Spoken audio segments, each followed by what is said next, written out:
प्यारा बालको, स्वागत आहे तव्हांजो सिंधी साहित्य दर्जो 12 जी हिन किताब जंहिंजो नालो आहे अदबी सुगंध। असीं पढ़ी रहिया आहियूं नसुर ऐं नसुर में असीं शुरू कयो होसीं पाठ 13 जज़्बो, जंहिंजा लेखक आहिनि डॉक्टर सुरेश बबलाणी जिन। हिन में असीं 2 वीडियो पहिरीं ॾिसी चुका आहियूं ऐं ही चौथो ऐं आख़िरी वीडियो आहे हिन पाठ जो। हिन में असीं सुंदरदास ऐं कविता जो पुटड़ो जेको नरेश आहे सो विदेश मां मस्कट मां अची रहियो हो ऐं कराची में ई खां उॾाम भरंदे उन्हनि जो जेको प्लेन हो उहो हाईजैक थी वियो हो। त हाईजैक थी करे हाणे किथे वियो हो, कंहिं हाईजैक कयो हो, उन्हनि जी छा डिमांड हुई, ही सभु असीं पहिरीं वीडियो में पढ़ी चुका आहियूं। अचो त पेज नंबर 79 यानी 79 पढ़ूं शुरू कयूं ऐं ॾिसूं त अॻियां छा थो थिए।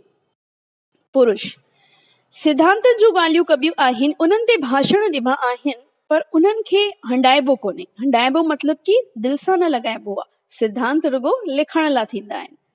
हाणे सुंदरदास हिन जे एवज़ में छा थो जवाबु ॾे। हीअ वक़्तु भाषणनि जो न पर सिद्धांतनि ते हलण जो आहे। मां चवां थो त जेकॾहिं असीं सभु चवंदासीं त मुल्क खे हाणे सुभाष चंद्र बोस, भगत सिंह, चंद्रशेखर, हेमू कालाणी, ॾाहिर जहिड़नि जुवाननि जी ज़रूरत आहे। उहे पैदा थियणु घुर्जनि, पर असांजे घर में न, पाड़े वारे जे घर में, त मुल्क जी हालत बद खां बदतर थी वेंदी।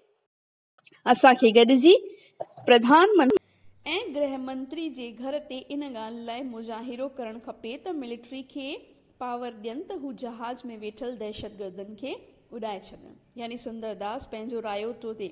जंहिं वक़्तु माण्हू सभु कठा थी विया आहिनि, एयरपोर्ट अथॉरिटीज़ प्रेशर ठाहे रहिया आहिनि कि असांजे मिटनि माइटनि खे जेके हुन प्लेन में हाईजैक थिया आहिनि खे आज़ादु करायो वञे। डिमांड जेकी बि घुर्ज आतंकवादियुनि जी, दहशतगर्दनि जी आहे, उहा पूरी कई वञे। उन वक़्तु सुंदरदास चवे थो कि छा भगत सिंह, चंद्रशेखर, हेमू कालाणी सिर्फ़ु किताबनि में पढ़ण लाइ आहिनि। असां चाहींदा आहियूं देशभक्त पैदा थिए, पर असांजे घर में न थिए, पाड़े वारे जे घर में पैदा थिए। छाकाणि त अगरि हू देश जे मथां पंहिंजी जान क़ुर्बान करे थो त असांखे गम न थिए। असां रुगो हिकिड़ो ॾींहुं मनाए करे उन लाइ शोक व्यक्त करे सघूं ऐं चई सघूं त हा, ही महान देशभक्त हो। तंहिं करे असांखे असांजो हिन वक़्तु फ़र्ज़ु आहे प्रधानमंत्री, गृहमंत्री सां ॻाल्हायूं ऐं चऊं कि दहशतगर्दनि खे अहिड़ो त दबाव विझिजे, मिलिट्री खे मोकिलिजे त हू असांजे मिटनि माइटनि खे बि सुरक्षित रखनि ऐं प्लेन भी असांखे वापसि मिली वञे, गॾोगॾु दहशतगर्दनि जो बि अंत थिए। हाणे पुरुष हिकिड़ो चवे थो, उन्हनि खे उॾाइण सां असांजा माइट ॿोॾामी वेंदा। मूं पीरनि खां पिनी पुटु वरितो हो। चइनि भेनरुनि में हिकु भाउ आहे। मुंहिंजा माउ ऐं पीउ आहिनि जेके वरी न मिलंदा, ऐं मुंहिंजी साली, यानी हर को पंहिंजो पंहिंजे मिटनि माइटनि जे बारे में ॿुधाए थो त मुंहिंजो हिकिड़ो ई पुटु आहे, ॿियो चवे थो मुंहिंजी साली आहे, टियों चवे थो मुंहिंजा माउ पीउ आहिनि जेके मूंखे वरी न मिली सघंदा। सुंदरदास चवे थो, इन ई अॻुवां थियल जहाज में हर को सवार कंहिंजो भाउ, कंहिंजो पुटु, त कंहिंजो माउ पीउ, सालो साली या भेणवियो आहे। पर तव्हां कॾहिं सोचियो आहे त जिन दहशतगर्दनि खे पकड़ण लाइ असांजी मिलिट्री जा जवान शहीद था थियनि, उहे बि कंहिंजा न कंहिंजा मिट माइट आहिनि। मां चवां थो त सरकार में सभु अहमक ई अहमक आहिनि छा? असांजे रगनि में वहंदड़ खून जी गर्मी ख़तम थी वई आहे? छो नथा वठनि फ़ैसिलो हवाई जहाज में वेठल दहशतगर्दनि खे उॾाइण जो? यानी सुंदरदास चवे थो कि असांजो जेको आहे मिट माइट आहे, अज़ीज़ आहे, पर सरकार खे फ़ैसिलो करणु ॾियो ऐं दहशतगर्दनि खे उॾाइण ॾियो। हुननि जी मांग कॾहिं बि न पूरी थियणु ॾियो। पुरुष चवे थो, मां चवां थो त तूं हाणे बसि कर, न त मां तुंहिंजो गलो दॿाए हिते ई।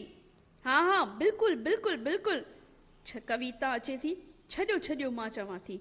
यानी कि सुंदरदास जी ॻाल्हि केर बि नथो मञे।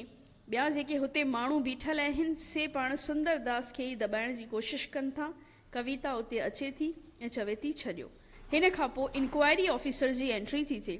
ॾिसूं त इंक्वायरी ऑफिसर छा थी चवे। ही तव्हां छा करे रहिया आहियो? छा हिन जे चवण सां सभु कुझु थी वेंदो? ऐं छा तव्हांजे हिन खे मारण सां समस्या जो हल निकिरी वेंदो? तव्हां सभु वेही करे सही वक़्त जो इंतज़ारु करियो। कविता चवे थी अचो त प्रार्थना कयूं। सभु गॾिजी मुसीबत में मालिक मददगार थींदे ऐं कविता प्रार्थना ॻाइनि था। सुनीता चांहि ॾेहारे थी मम्मी पापा छा थियो, मूंखे कुझु त ॿुधायो। कविता पुट रुगो इहा ख़बर पई आहे त जहाज में 3 दहशतगर्द आहिनि जिन पंहिंजनि 5 साथियुनि जे रिहाईअ जी घुर कई आहे। यानी कि एयरपोर्ट अथॉरिटीज़ सां ॻाल्हाइण लाइ सुंदर, कविता, सुनीता सभु अची विया आहिनि। सुंदर ऐं कविता त नरेश जा माउ पीउ आहिनि ऐं सुनीता नरेश जी ज़ाल आहे जेका हाणे हूअ बि हुते अची वई आहे। ॾिसूं त सरकार छा थी फ़ैसिलो करे, छाकाणि त इंक्वायरी ऑफिसर चवे थी हीअं लड़ाई झगड़ो करण सां, पंहिंजी ॻाल्हि रखण सां कुझु न थींदो। जेको बि फ़ैसिलो आहे सो सरकार जो थींदो, त असांखे सही वक़्त जो इंतज़ारु करणु खपे त सरकार कहिड़ो फ़ैसिलो खणे थी। हाणे असीं पेज नंबर 80 ते अची विया आहियूं। सुंदर चवे थो पुट जिन 5 खे छॾाइण जी घुर कई वई आहे तिन खे पकड़ण लाइ असांजे मुल्क जी मिलिट्रीअ केतिरी त जाखोड़ कई हूंदी, मां त चाहियां थो त सरकार हुननि जूं शर्तूं न मञे।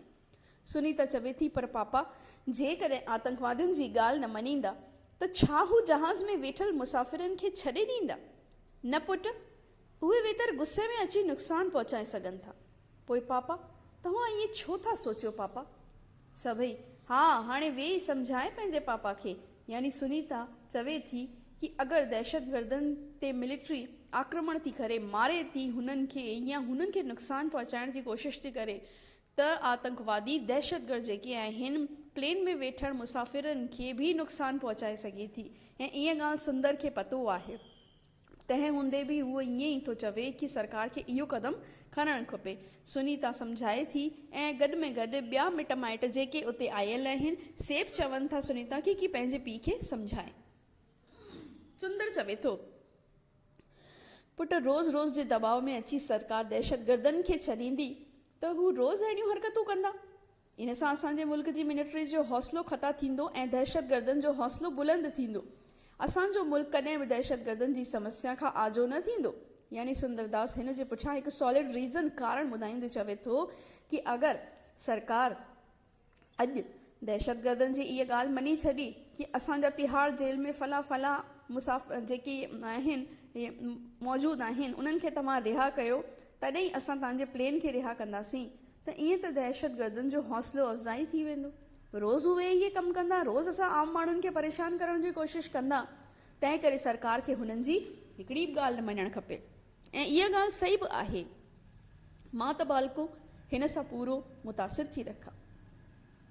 सुनीता चवे थी हा पापा हा, तव्हां बिल्कुलु ठीकु था सोचियो। पापा सरकार खे दहशतगर्दनि जो घुरूं न मञणु खपनि। छा तूं बि इहो ई थी चाहीं? हा मां बि इहो ई थी चाहियां। त छा तोखे ख़बर आहे इन सां कहिड़ो बि नुक़सानु थी सघे थो तव्हांजो बि? हा मां सम्झां थी। यानी सुनीता खे बि सम्झ में अची वई ॻाल्हि त सुंदरदास कहिड़ी ॻाल्हि चई रहियो आहे ऐं छो मक़सदु हुनजो इहो चवण जो आहे। ॿिया माण्हू चवनि था कि अगरि सरकार इहा ॻाल्हि मञी वरिती त तव्हांखे पतो आहे हिननि जो अंजाम छा थींदो, हिन जो रिज़ल्ट छा निकिरंदो? सभु चवनि था, पुछनि था ऐं सुनीता चवे थी हा मां सम्झां थी, यानी मूंखे पतो आहे त हिन जो अंजाम छा निकिरंदो। सुंदर चवे थो पुट मूंखे तो ते फ़खुरु आहे। फ़खुरु यानी अभिमान आहे। मुल्क खे तो जहिड़े नौजवाननि जी ई ज़रूरत आहे। इंक्वायरी ऑफिसर अचे थी इन विच में ई जॾहिं माण्हुनि जे विच में ॻाल्हियूं हली रहियूं आहिनि।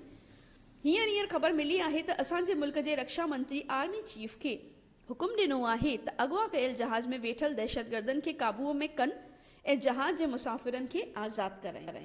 यानी उहो ई थियो, रक्षा मंत्री आदेश ॾिनो कि दहशतगर्दनि खे काबू में कयो वञे, यानी हुननि खे कीअं जे मनायो वञे ऐं मुसाफ़िरनि खे आज़ादु करायो वञे। पुरुष 1-2 जी ॻाल्हि आहे। हाणे रक्षा मंत्री खे ख़बर आहे त हिन जहाज़ में न त को वॾो माण्हू सवार आहे ऐं न वरी संदसि माइट, न त जेकर तूं ख़ुशि थी, तुंहिंजे मन जी मुराद पूरी थी आहे। हा हा ख़ुशि थी। हा मां ख़ुशि आहियां त असांजे मुल्क में अञा गैरतमंद माण्हू मौजूदु आहिनि, भले उन्हनि जो तादादु घटि ई छो न हुजे।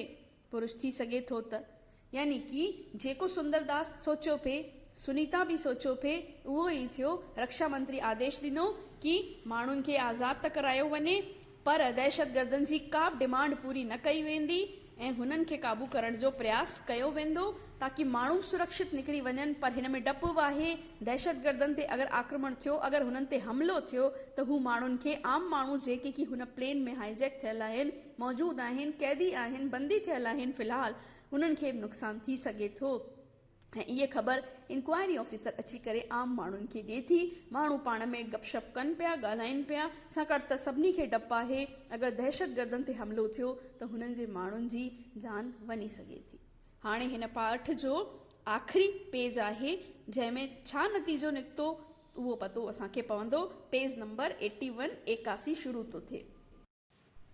कविता चवे थी, हा हा चओ, बीहो न चओ, थी सघे थो त हिन लड़ाईअ में असांजो पुटु, हा हा भली भली, न न मालिक सभु भली कंदो। चओ मिली करे साईंअ जे दर प्रार्थना करियूं, हा अचो गॾिजी प्रार्थना कयूं। ऐं सभु माण्हू मिली करे पहिरीं त लड़नि झगड़नि पिया, पंहिंजो पंहिंजो रायो ॾियनि पिया। पर जॾहिं पतो पियो कि रक्षा मंत्री जेको बि बयानु ॾिनो आहे उन जे हिसाब सां उहो ई थींदो जेको सुंदरदास हुननि खे सम्झाए रहियो हो, सभु माण्हू मिली करे बसि प्रार्थना था कनि त हे साईं, असांजा मिट माइट, कंहिंजो माउ, कंहिंजी पीउ, कंहिंजो साली, कंहिंजी भाउ, कंहिंजो पुटु, कंहिंजो धीउ, कोई न कोई जेको बि हुन प्लेन में मौजूदु आहिनि, सभु सेफ सुरक्षित चाक चङा भला वापसि उन्हनि सां अची मिलनि। हिकु दफ़ो वरी इंक्वायरी ऑफिसर जी एंट्री थिए थी मंच ते। हाणे ख़बर मिली आहे त जहाज़ खे दहशतगर्दनि खां आज़ादु करायो वियो आहे। 3 दहशतगर्द मारिया विया आहिनि, कुझु मुसाफ़िर बि ज़ख़्मी थिया आहिनि, 2 मुसाफ़िर मारा विया आहिनि। यानी कि पहिरीं त ख़ुशख़बरी मिले थी कि दहशतगर्दनि खे त मारायो वियो, मारिजी विया उहे, पर 2 मुसाफ़िरनि खे बि मारायो वियो आहे। कंहिं मारियो, छो मारियो, छा थियो, पतो पवंदो हाणे। पुरुष हिकिड़ो, उन्हनि जा नाला ॿुधायो, जल्दी करियो, उन्हनि जा नाला ॿुधायो, घणियूं मायूं ऐं घणा मर्द आहिनि। इंक्वायरी ऑफिसर वरी तसल्ली सां अचे थी ऐं चवे थी, हा हा ॿुधायां थी, पर हिन खां पहिरीं हिकु ॼाण ॾियणु चाहींदसि त असांजी आर्मीअ खे हीअ ऑपरेशन कामयाबु करण लाइ जहाज़ में सवार 2 नौजवाननि मदद कई। हुननि दहशतगर्दनि सां जहाज़ में अंदरि मुक़ाबिलो कयो ऐं पंहिंजी जान तां हथ धोई वेठा। उन्हनि जा नाला आहिनि मोहन ऐं नरेश। सुंदरदास, कविता सभु उते थप ठरी विया, हुननि जा बीह रहिया, छाकाणि त उहो त हुननि जो प्यारो पुटड़ो नरेश हो ऐं हुन पंहिंजो पाण खे देश मथां कुर्बान करे छॾियो हो। इहे ई 2 बालक हुआ, यानी नरेश ऐं मोहन, जेके मस्कट मां दिल्ली भारत अची रहिया हुआ ऐं तिन दहशतगर्दनि खे दॿायो ऐं तंहिंसां गॾु गॾु पंहिंजी जान गंवाए करे मुसाफ़िरनि खे बि बचाए छॾियो। कविता चवे थी, छा छा? सुंदर चवे थो, कविता कविता ॾिस, असांजे पुट जो सुपिनो साकार थियो आहे, असांजे नरेश बहादुरीअ सां मुक़ाबिलो कयो। इंक्वायरी ऑफिसर चवे थी, मिस्टर, मां सुंदरदास सुंदराणी आहियां। हा हा मिस्टर सुंदरदास सुंदराणी, असांजी सरकार फ़ैसिलो कयो आहे त 2 नौजवाननि खे शहीद कोठियो वञे ऐं उन्हनि जे घर वारनि खे 5-5 लख रुपया इनाम तौरु, मदद तौरु ॾिना वञनि। शहीद? हा शहीद, मुंहिंजो पुटु शहीद चवाईंदो, मूंखे फ़ख़ुरु आहे। कविता चवे थी, असां हिकु शहीद जा माउ पीउ आहियूं। हाणे कोई न चवंदो त सिंधियुनि वतन जे लाइ जान न घोरी। ॿालको, इहो असां सिंधियुनि खे ॿुधणो ई पवंदो आहे कि सिंधी रुगो धंधो करणु ॼाणनि, बिज़नेस मां ॼाणनि, नफ़ो नुक़सानु ॼाणनि, ॿियो कुझु न ॼाणनि। जॾहिं बहादुरी जी ॻाल्हि ईंदी आहे त सिंधियुनि जो नालो न ईंदो आहे, जबकि सिंधियुनि समय समय ते पंहिंजी कुर्बानी ॾिनी आहे, देश मथां पंहिंजी जान न्यौछावर कई आहे। ऐं इहो मंच ते थियल थींदड़ इहो नाटक, हीअ एकांकी हिन जो मिसाल आहे कि भारत जे मथां जॾहिं कुर्बानी ॾियण जी ॻाल्हि आई त नौजवाननि इहो न ॾिठो त पुठियां मुंहिंजा माउ पीउ आहिनि, मुंहिंजी ज़ाल आहे, पर पंहिंजो देश जे मथां पंहिंजी जान कुर्बान कई ऐं शहीद चवाराया। सुनीता चवे थी, ऐं मां हिकु शहीद जी विधवा। पर ऑफिसर, इहा मदद न खपे, महिरबानी करे शहादत खे पैसनि में न तोड़ियो।